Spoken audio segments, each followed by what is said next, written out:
Section 6 लगा हो, section 4 लगा हो, तो ऐसे में जल्दी से आपकी बेल नहीं होगी। खास करके सेक्शन 6 की मैं बात कर रहा हूं। कोई भी घटना 2 साल 1 साल पहले हुई है, बाद में एफआईआर लॉन्च कराया जा रहा है, तो ऐसे में सोचने का वक्त मिल जाता है, सलाह करने का वक्त मिल जाता है। ऐसे में बेनिफिट मिलता है उस एक्यूज को जिसके अगेंस्ट वो एफआईआर कटवाई गई है। आपके साथ जो घटना घटित हुई है उतनी ही बातों को लिखवाएं, ज्यादा डिटेल में जाने की जरूरत नहीं है। दोस्तों, हम पॉक्सो एक्ट की बात करें या फिर हम बात करें पॉक्सो के सेक्शंस की। पॉक्सो में जब भी किसी के अगेंस्ट कोई एफआईआर दर्ज होती है तो सीधा डायरेक्ट रूप से पुलिस उसे अरेस्ट कर लेती है, और अरेस्ट करते ही वो इंसान जेल भेज जाता है, और अरेस्ट करते ही पुलिस उसको जेल भेज देती है। जेल जाने के बाद में उसकी डगर और मुश्किल हो जाती है, क्योंकि जल्दी से बेल होती नहीं है पॉक्सो के सेक्शंस में। खास करके अगर पॉक्सो में सेक्शन 6 लगा हो, सेक्शन 6 लगा हो, सेक्शन 4 लगा हो, तो ऐसे में जल्दी से आपकी बेल नहीं होगी। खास करके सेक्शन 6 की मैं बात कर रहा हूँ। ऐसे में बहुत बड़ा एक रोल प्ले करता है FIR. FIR first information report. First information report का मतलब ही ये है कि कितना जल्दी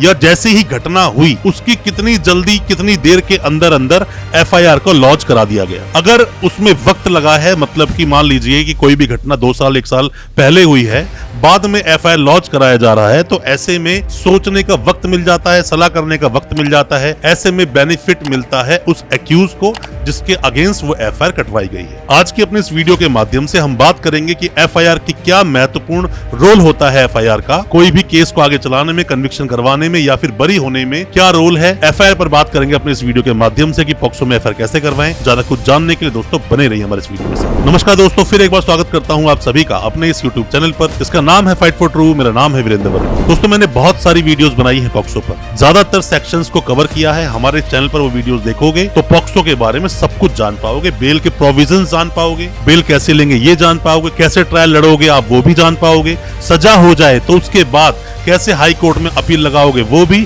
और किस तरह से सजा होने के बाद भी आप बेल ले सकते हैं। दोस्तों, एफआईआर जब दर्ज होती है किसी भी इंसान के अगेंस्ट, खास करके पॉक्सो के सेक्शंस में, तो ऐसे में बहुत जल्दी पुलिस अरेस्ट कर लेती है, और अगर आप भाग गए हैं तो आप एंटीसिपेटरी बेल लगाते हैं तो जल्दी से बेल नहीं मिलती है। मैं ये नहीं बोल रहा हूँ कि बेल नहीं मिलती है, मैं बोल रहा हूँ जल्दी से बेल नहीं मिलती है। बेल लेना बहुत ज्यादा आपके लिए टफ हो जाता है। एफआईआर आपको अगर करवानी है या फिर आप पर अगर एफआईआर हुई है, कुछ बातों का विशेष रूप से आप ध्यान रखें। पहली बात तो ये कि आपके साथ जो घटना घटित हुई है उतनी ही बातों को लिखवाएं, ज्यादा डिटेल में जाने की जरूरत नहीं है। आपके साथ जो घटना हुई है उन बातों को लिखवाएं, और अगर आप एक्यूज हैं, आप पर अगर कोई एफआईआर दर्ज हुई है, तो एफआईआर को ढंग से पढ़ें और उसमें देखें जिस डेट की बात की जा रही है, जिस वक्त की बात की जा रही है, उस वक्त आप वहां पर थे भी कि नहीं। क्योंकि पॉक्सो में बहुत सारे केस ऐसे आते हैं, हमारे सामने भी केस आते हैं बहुत सारे, जिसमें हम ये देखते हैं कि जो केस किया गया वो सिर्फ आपसी रंजिश की वजह से किया गया। पॉक्सो एक्ट लाया गया था सिर्फ इसलिए कि कोई भी बच्चों के साथ में अगर गलत हरकतें होती हैं तो ऐसे में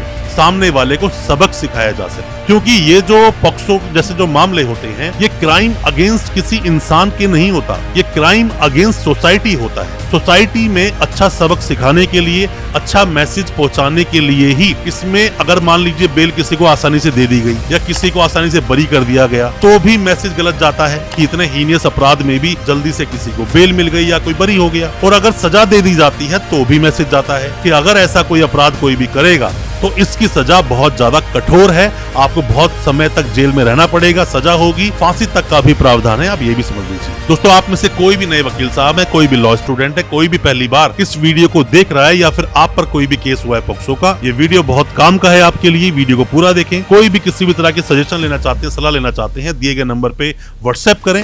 हो सकता है हमारे किस सजेशन से आपकी कोई हेल्प हो सके, क्योंकि हम वो सब बता रहे हैं जो कुछ प्रैक्टिकली कोर्ट्स में होता है। अब दोस्तों, बात करते हैं कि पॉक्सो जैसे जो केस होते हैं इसमें क्या करना चाहिए। मान लीजिए कि आप कोई भी विक्टिम है, तो विक्टिम के साथ कोई अपराध हुआ, कोई भी किसी तरह घटना घटित हुई, जितना जल्दी हो सके पुलिस के पास जाइए और अपनी कंप्लेंट को वहां पे जाके दर्ज कराइए। जितना जल्दी पुलिस से आप मिलेंगे उतना जल्दी एक्शन होगा, उतना जल्दी सामने वाला जेल जाएगा। और अगर आप पर कोई मुकदमा दर्ज हुआ है तो जितना जल्दी आप वकील साहब से मिलेंगे उतना जल्दी आपको कोई ना कोई रेमेडी मिल पाएगी, कोई ना कोई सॉल्यूशन आपको मिल जाएगा। ये दोनों चीजें आपको ध्यान रखनी चाहिए। एफआईआर में जितना कुछ आपने लिखवाया है या फिर एफआईआर में जो महत्वपूर्ण बातें रह गई हैं, उन सब बातों को आप 164 के बयान में जाकर बोल सकते हैं। या फिर अब जो नया कानून आया है BNSS, उसमें सेक्शन 183 बन गया है वो 164, तो उसमें जो डिटेल में आप बात बताएंगे वो भी बता सकते हैं, क्योंकि ये जो गवाही होगी ये मजिस्ट्रेट साहब के सामने होती है, ये पुलिस के सामने नहीं होती है। बहुत ज्यादा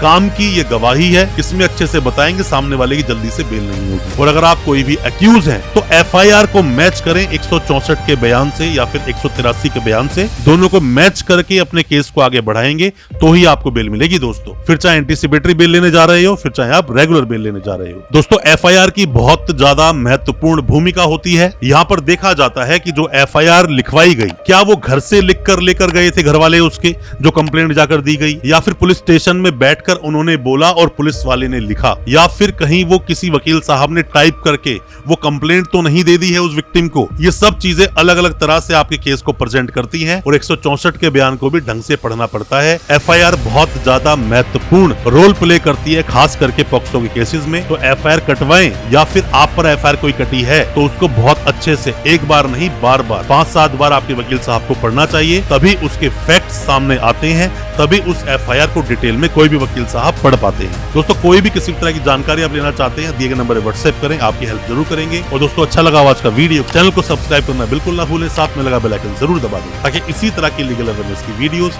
आप तक पहुंच सके सबसे पहले। बहुत बहुत शुक्रिया दोस्तों, धन्यवाद हमारे इस वीडियो के साथ बने रहें।